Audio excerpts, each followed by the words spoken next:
कहता है कल क़यामत के दिन मैं उससे मुसाफा करूँगा। वालिद गिरामी हुजूर बहरुल इरफान अलैहि रहमत व रिज़वान यहाँ तक के लिखते हैं, अगर किसी को पीरे कामिल ना मिल सके तो वो कसरत के साथ दुरूद पढ़ा करे, यही उसके लिए काफ़ी होगा। मुबारकबाद के लायक हैं जनाब शादाब भाई, जिन्होंने इनके घर वाले जिन्होंने एक शादी के मौके पर इस महफिल का इनेकाद किया। माहौल बदल रहा है और बदलाव आ रहा है। कभी दौर था डीजे का, कभी दौर था नाच गानों का। अब अल्लाह का शुक्र है कि हमारी कौम में इतना बदलाव तो आया है कि वो शादी के मौके पर मिलाद की महफिलें सजाने लगे, जहाँ पर नाच होता है, गाने होते हैं, जहाँ पर डांस होता है, जहाँ पर खुराफात होती है शादियों के मौके पर या और भी तरह, वहाँ पर अल्लाह की लानत बरसा करती है। और जहाँ पर अल्लाह और उसके रसूल का ज़िक्र होता है वहाँ पर अल्लाह की रहमत का नुज़ूल हुआ करता है। तो यकीनन वो वक्त भी गुज़र गया, उनकी शादियाँ भी गुज़र गईं, और जिन्होंने अपने शादियों के मौके पर अपने अल्लाह और उसके रसूल का ज़िक्र किया उनकी शादियाँ भी गुज़र गईं। उनकी शादियाँ भी देख लीजिए कितने दिन चली और उनकी शादियाँ भी देख लीजिए कि कितने दिन चल रही हैं। हालात हम सब जानते हैं, बस ज़रूरत है हर चीज़ पर गौर करने का। और अगर हम हर चीज़ पर गौर करेंगे तो हमें समझ में आएगा कि कमी कहाँ हो रही है और हमें किस चीज़ को ख़त्म करके किस चीज़ को अपनाना चाहिए। आज हमारे घरों के हालात भी बिगड़ रहे हैं, हम दुनिया में भी बदनाम हो रहे हैं, हम रुस्वा किए जा रहे हैं, जलील किए जा रहे हैं, हमें दबाया जा रहा, हमें डराया जा रहा, हमें धमकाया जा रहा, सब कुछ किया जा रहा। हम बाहर से भी परेशान हैं और घर के अंदर भी परेशान हैं। बाप बेटे में लड़ाइयाँ हैं, बहन भाई में लड़ाइयाँ हैं, बीवी शौहर में लड़ाइयाँ हैं, न जाने कैसी कैसी बेचैनियाँ हैं, बीमारियाँ घरों में भरी पड़ी है, हर तरह से परेशानी परेशानी। हर इंसान ये समझिए कि परेशान दिख रहा है। बाहर से आदमी कितना ही आपको अच्छा नज़र आए, मगर आप अगर उसके अंदर से कभी उसके पास बैठकर उसकी दास्तान सुनने की कोशिश करेंगे तो आपको मालूम होगा कि ये कितना ज़्यादा परेशान है। तो हर एक का हाल ये है, अक्सरियत का मैं बता रहा हूँ, मगर उसकी वजह कभी हमने जानने की कोशिश नहीं की, आखिर ये क्यों ऐसा हो रहा है।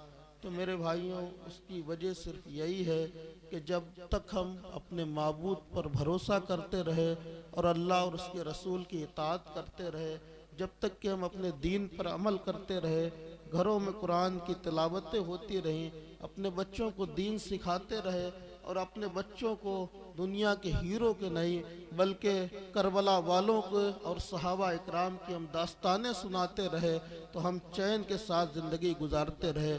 हम झोपड़ी में भी रहे, हम छप्पर में भी रहे, हम फुटपाथ पर भी रहे, तब भी हमने चैन के साथ ज़िंदगी गुजारी।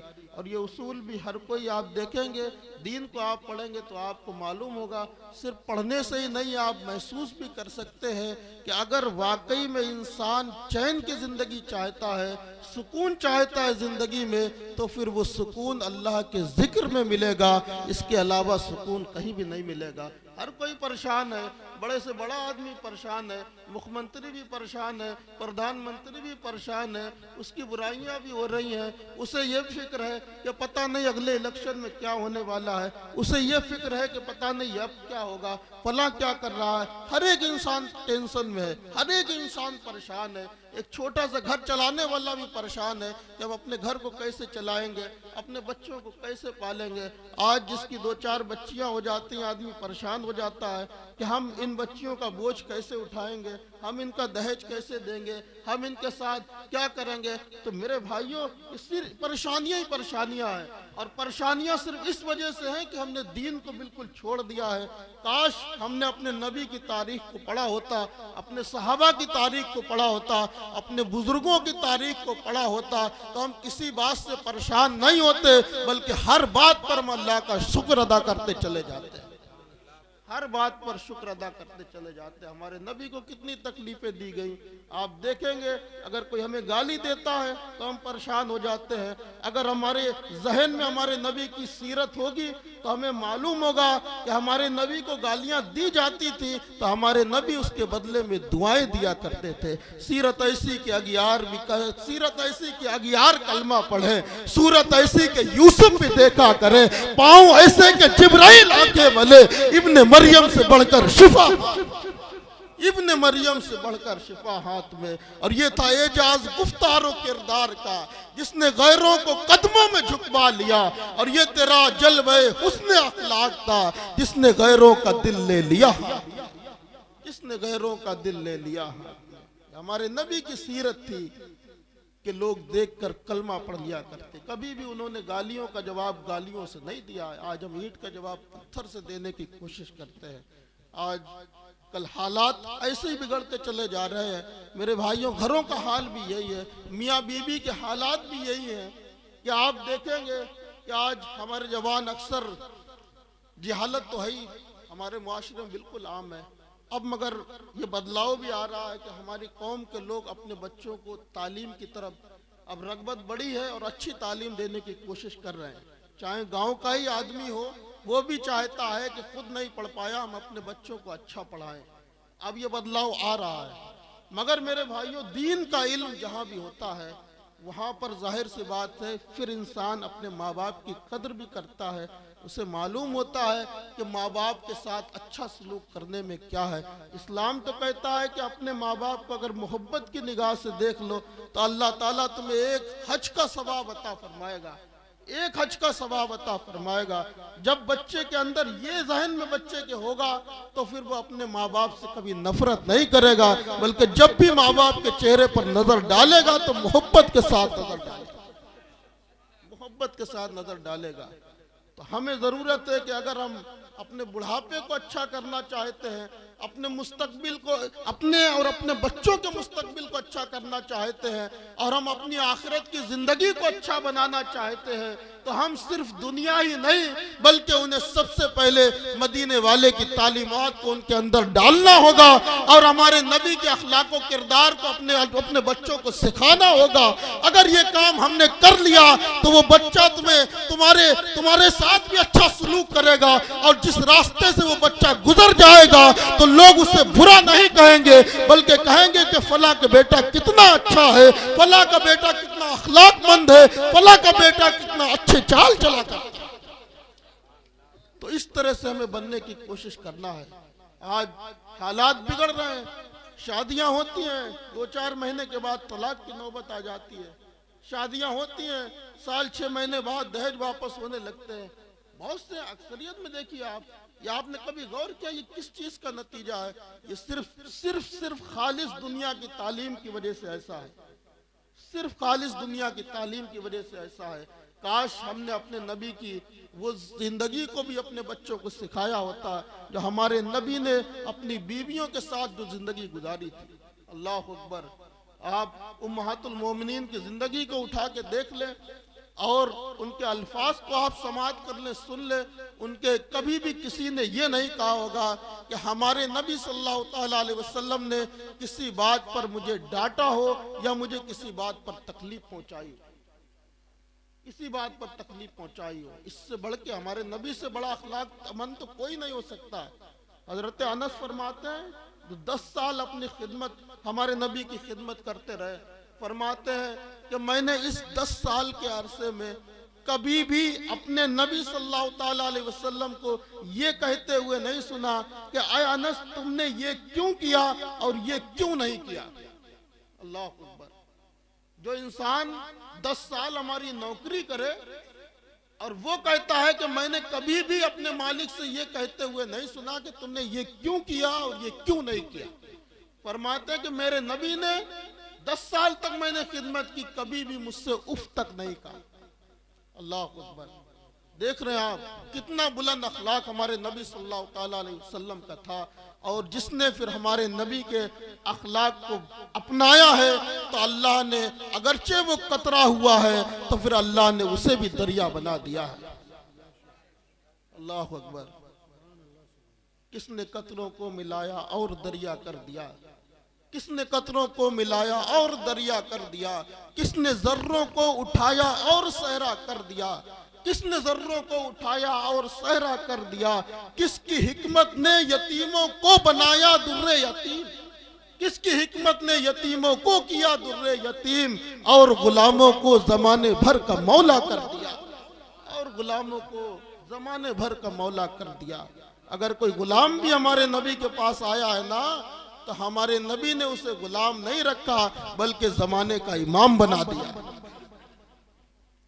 ये होता है अखलाक, और ये होता है कि इंसान एक ऐसा इंसान, हमारी नबी की जो जिंदगी है वो जिंदगी तो जाहिर सी बात है किसी की भी नहीं हो सकती है। ऐसी जिंदगी कौन, किसकी जिंदगी में ये मिलेगा कि जिसने गुलामों को इतनी इज्जत दी हो, इतनी इज्जत दी हो कि आप देखें हजरत बिलाल जैसे जिनकी गुलामी में कोई पूछ नहीं थी, जिन्हें 2 टके का नौकर 2 टके का गुलाम समझा जाता था, मगर जब वो इस्लाम के दामन में आए, हमारे नबी के दामन में आए, तो हमारे नबी ने उन्हें ऐसी इज्जत दी, ऐसी इज्जत दी, ऐसी इज्जत दी कि काबे की छत पर चढ़ के उनसे अजान दिलाई और उन्हें उस हरमैन शरीफैन का मुअज्जिन बना दिया और पूरे जमाने में उन्हें बुलंद कर दिया, पूरे जमाने में बुलंद कर दिया।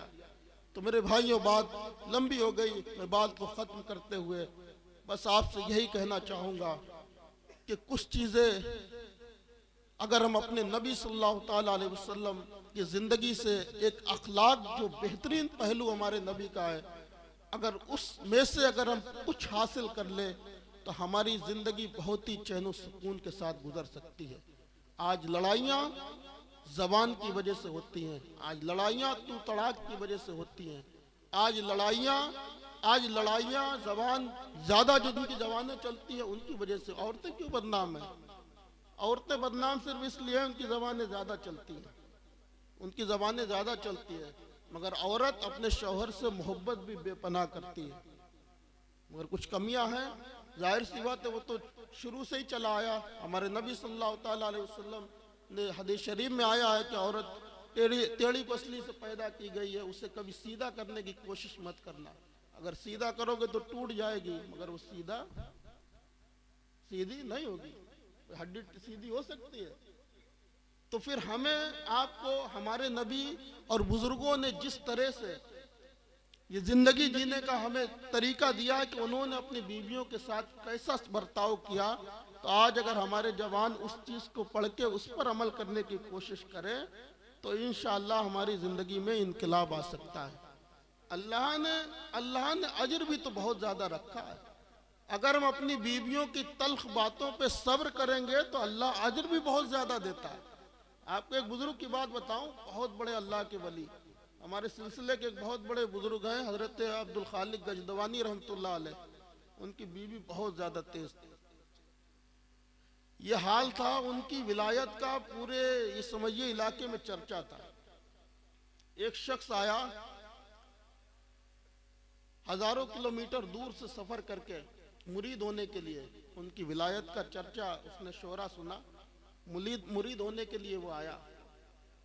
इतना लंबा सफर करके आया, दरवाजे पे दस्तक जब दी उनके दरवाजे पर, तो बीबी उनकी दरवाजे पे आई, तो उसने कहा कि मैं फलां जगह से आया हूँ। कहा किस काम से आए? कहा कि मैं हजरत का मुरीद होने के लिए आया हूँ। अब उनकी बीबी इतनी तेज थी कि उसने न जाने कितनी सुना दी कि तुम्हें किसने बता दिया उस पीर के बारे में, मुझसे ज्यादा कौन जानता है, मैं जानता हूँ वो ढोंगी है, फलाना ठिकाना, न जाने क्या क्या कह डाला। वो बेचारा रोने लगा कि हम इतना लंबा सफर करके मुरीद होने के लिए आए और यहाँ तो ये हाल है। अल्लाह अकबर।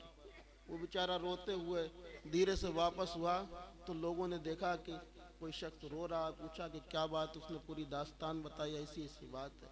लोगों ने कहा कि इनकी बीवी थोड़ा तल्ख मिजाज है, तुम इनकी बातों पे ना आओ, वो वाकई में अल्लाह के वली हैं, जाओ, वो जंगल में गए हुए हैं, जाओ तुम्हारी जंगल में उनसे मुलाकात हो जाएगी। अल्लाह अकबर। आप देख रहे हैं वो शख्स, इसकी हिम्मत बढ़ी, फिर वो गया जंगल की तरफ देखने के लिए।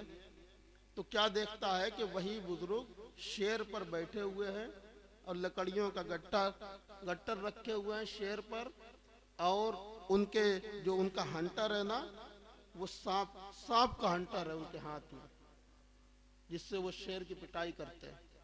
देख के हैरान रह गया कि ये क्या माजरा है। उन बुजुर्ग ने जब इसकी तरफ निगाह की तो वो समझ गए कि ये क्या सुन के आया है।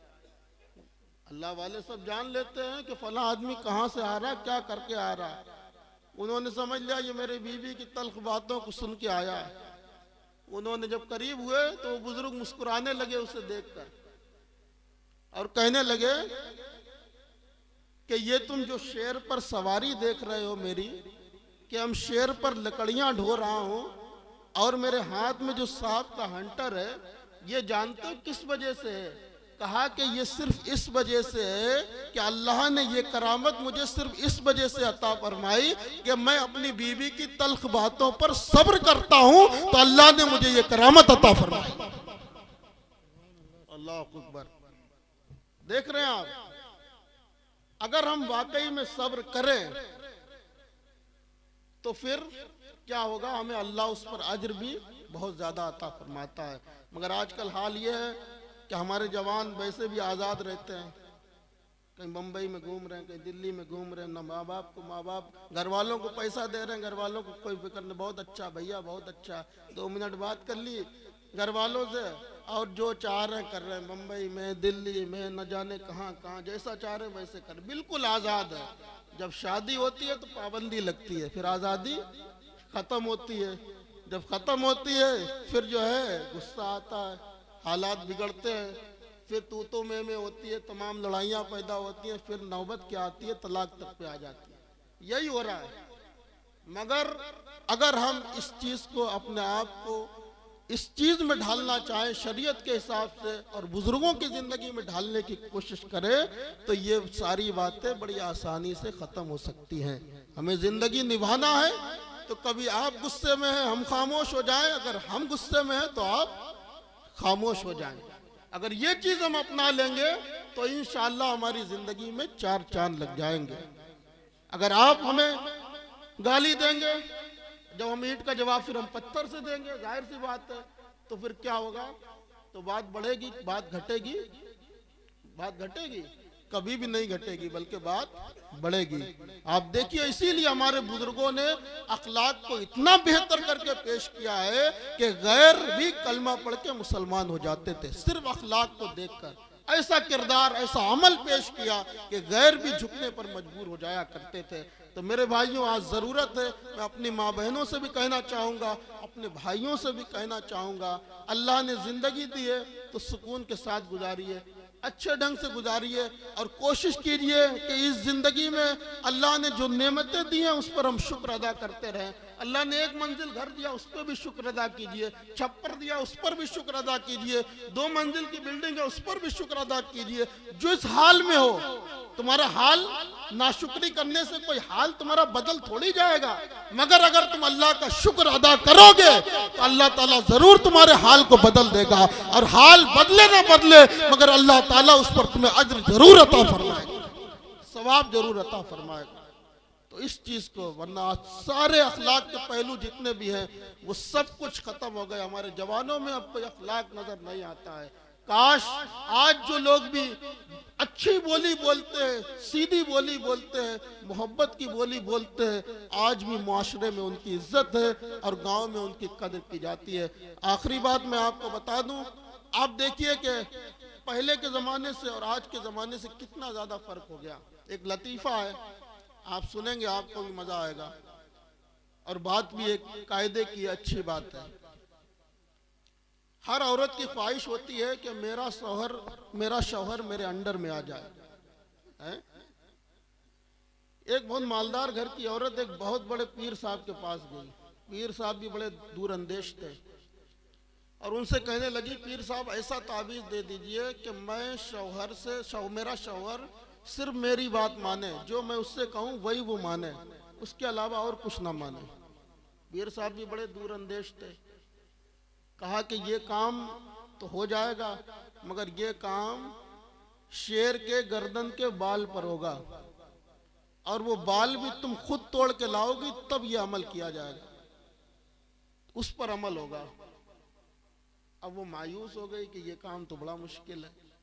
जब वो वापस गई, उसकी सहेलियों से मुलाकात हुई, तो उसने ऐसी बातों बातों में जिक्र कर दिया, मैं पीर साहब के पास गई, ऐसा ऐसा कहा, उन्होंने ऐसा ऐसा ऐसा अमल बता दिया कि ये काम करना पड़ेगा तब अमल होगा।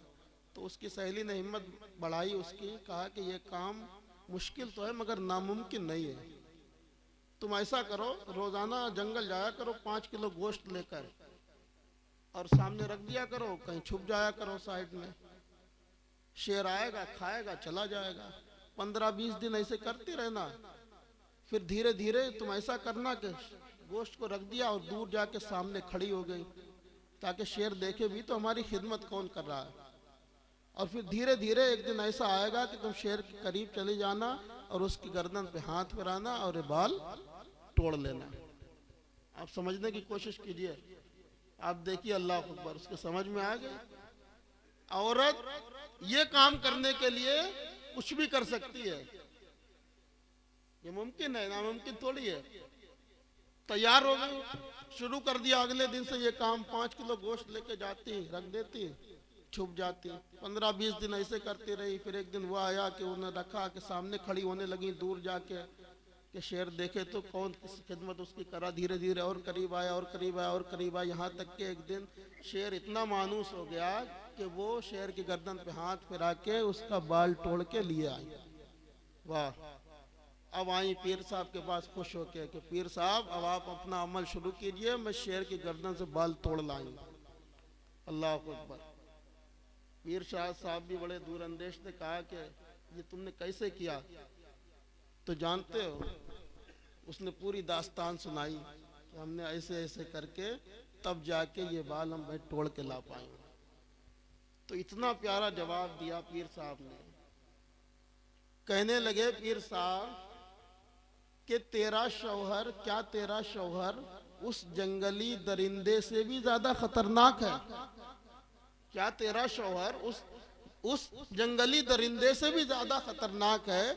उस जंगली दरिंदे के तूने चंद दिन खिदमत की तो वो इतना मानूस हो गया, इतना मानूस हो गया, इतना मानूस हो गया कि तू उसकी गर्दन से बाल तोड़ लाई है। जा जा, जब इंसान तो बाशऊर इंसान, तेरा शौहर तो बाशऊर इंसान है, तू उसकी खिदमत कर। जब एक शेर मानूस हो सकता है तो फिर तेरा शौहर क्यों नहीं मानूस? अपने शौहर की खिदमत कर। जब एक दरिंदा तुझसे मानूस हो सकता है तो एक बाशऊर इंसान कैसे नहीं मानूस हो सकता है? तो अल्लाह अकबर। देख रहे हैं आप, तो मेरी माँ बहनों को भी चाहिए कि इस चीज को अपनाने की कोशिश करें। मैं कह रहा हूँ, आप देखिए पहले के हालात ऐसे थे कि औरतें अपने शौहर का नाम कभी भी जबान पर नहीं लेती थी। कभी भी उनके शौहर का कितनी कोई कोशिश करा ले, तमाम तफरी की जाती, मजाक की जाती, मगर कभी भी शौहर का नाम जबान पर नहीं लाती थी। मगर आज तो नाम है, नाम भी बिगाड़ के लेती हैं। हाँ, उसका भी लेंगे, उसके बाप का भी लेंगे, न जाने दादा सबको गालियां दे देंगे। ये हाल होता है। मगर पहले के जमाने में इतना था, आपको दिखाऊं, बताऊं, शौहर का नाम नहीं लेती थी औरतें। एक औरत मशहूर थी कि वो अपने शौहर का नाम नहीं लेती। एक दिन क्या हुआ, वो लस्सी फेंट रहा, फेंटना बोलते हैं, रड़कना बोलते हैं उसे, लस्सी फेंट रही थी। एक सहेली आई उसके पास, कहने लगी, उसने देखा कि ये लस्सी फेंट रही है, उसने सोचा कि आज जो है, उसके शौहर का नाम मक्खन था, शौहर का नाम मक्खन था। उसने मौका अच्छा देखा कि आज तो इसके शौहर का नाम इसकी जबान से निकलवा के रहेंगे।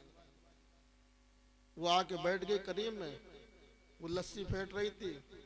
तो वो जब लस्सी फेंटो तो बीच में एक जो है टिकिया सी बन जाती है, मक्खन जमा हो गया, चारों तरफ से मक्खन जमा हो गया, बीच में वो टिकिया सी बन जाती है। तो जानते, जब वो टिकिया सी बन गई तो उसने कहा कि ये बीच में, ये जो है लस्सी के बीच में क्या तैर रहा है? तो आप देखिए, उसने पलट के कहा, उस औरत ने, कि ये अमजद के अब्बू तैर रहे हैं। उसने कहा ये अमजद के अब्बू तैर रहे हैं, मगर नाम नहीं लिया। ये नहीं कहा कि मक्खन तैर रहा, बल्कि कहा कि अमजद के अब्बू तैर रहे हैं। इतनी सख्त हुआ करती। ये हकीकत है, पूछो बड़े बूढ़ों से पूछो, इन्हें सबको मालूम है, ये हकीकत है। मगर आज पूरा सजरा पढ़ लेंगे, उसके बाद गालियां बकेंगे आप। ये हाल हो रहा है। इसकी वजह भी क्या है कि हमने अपनी बच्चियों को दीन नहीं सिखाया, अपने बच्चों को दीन नहीं सिखाया। काश हमने अपने बच्चियों को दीन सिखाया होता तो हमें ये दिन देखने को नहीं मिलते। आज घरों में बेचैनियां हैं, घरों में लड़ाइयां हैं, घर बर्बाद होते चले जा रहे हैं। इतना कमा रहे हैं, हजारों लाखों बच्चे पैसा कमा के ला रहे हैं, बिल्डिंगें बढ़ती चली जा रही है, खानों के अंबार लगे हुए हैं, ऐशो आराम के सब कुछ अंबार लगे हुए हैं, हर सुविधा है, हर तरह की फैसिलिटी है, मगर उसके बावजूद भी सुकून नहीं है। उसके बावजूद भी सुकून नहीं है। सुकून सिर्फ इसलिए नहीं है कि हमने दुनिया को अपना लिया है और दीन को छोड़ दिया है। आज भी अगर हम दीन को अपना ले, दुनिया को छोड़ दे, फिर से वो सुकून हमारा वापस चला है, फिर से वो सुकून हमारा वापस आ सकता है। मेरे भाइयों, बात बहुत लंबी हो गई, मगर यह है कि आप लोग सब जाग गए, इसलिए हमने ये बातें, हमारी आदत नहीं है कोई लतीफ़े सुनाने की, मगर ये बात है कि कोई बात समझाने के लिए ऐसे वक्त में कुछ तो जाहिर सी बातें करना ही पड़ता है। तो बात तो आपके समझ में आई, 2-3 लतीफ़े सुनाए, उसमें भी क्या है, नसीहत है। और वो आप सबको याद भी हो गए होंगे, याद हो गए ना, अमजद के अब्बू वाला और शेर के बाल वाला, और भी कोई था। तो ये जो है, तो ये हकीकतें हैं। देखो, जब वो बात निकलती है जबान से जो इंसान पे बीत रही हो, तो जाहिर सी बात है इंसान मुस्कुरा लेता। घर में तो मुस्कुरा नहीं सकते हो। अब मौलाना लोग अगर 1-2 बातें ऐसी कर लेते हैं तो फिर आप लोग मुस्कुरा लेते हैं, मगर मौलाना लोग भी मसला होता है करने में। मौलाना लोगों के भी बीवी बच्चे हैं, वो भी घर में जाते हैं, उन्हें भी सुनना पड़ती है। ऐसा नहीं किसी को सुनना नहीं पड़ती, सुनना सबको पड़ती है, चाहे मौलाना हो चाहे अवाम हो। जब अल्लाह के वली का हाल ये है, अल्लाह के वली का ये हाल है कि उन्होंने सब्र किया तो अल्लाह ने उन्हें ये करामत अता फरमाई है।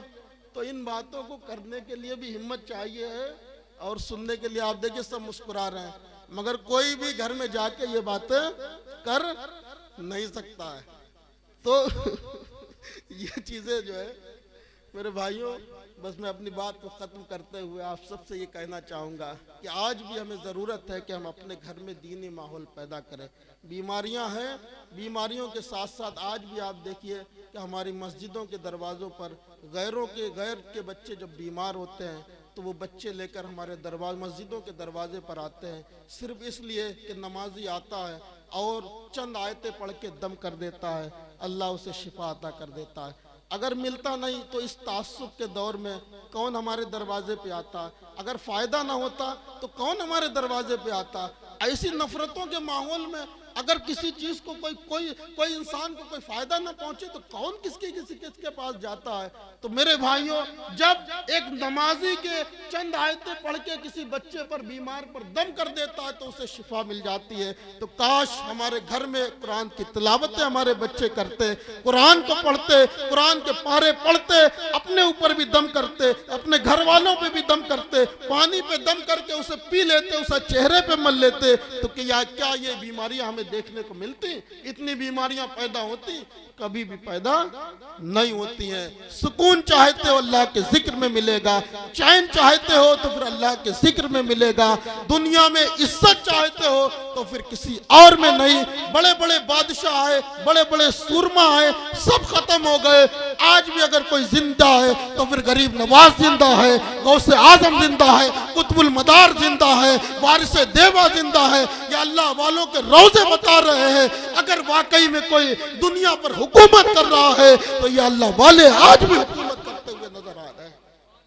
फला चाहिए आफाक दो जहां में, अगर हवाले कर दो ये जानो जिगर मदीने के, हवाले कर दो ये जानो जिगर मदीने के। अगर दोनों जहान की कामयाबी चाहते हो तो अपने आप को मदीने वाले के हवाले कर दो। अल्लाह ताला इस शादी को मुबारक फरमाए, और इस शादी में जो भी आने वाले प्रोग्राम हैं अल्लाह ताला इज्जत के साथ उन्हें पाए तकमील तक पहुँचाए, और इस रिश्ते को अल्लाह ताला दवाम अता फरमाए। इन दोनों की ज़िंदगी में खुशियाँ ही खुशियाँ अता फरमाए। वमा अलैना इल्लल बलाग। अस्सलामु अलैकुम।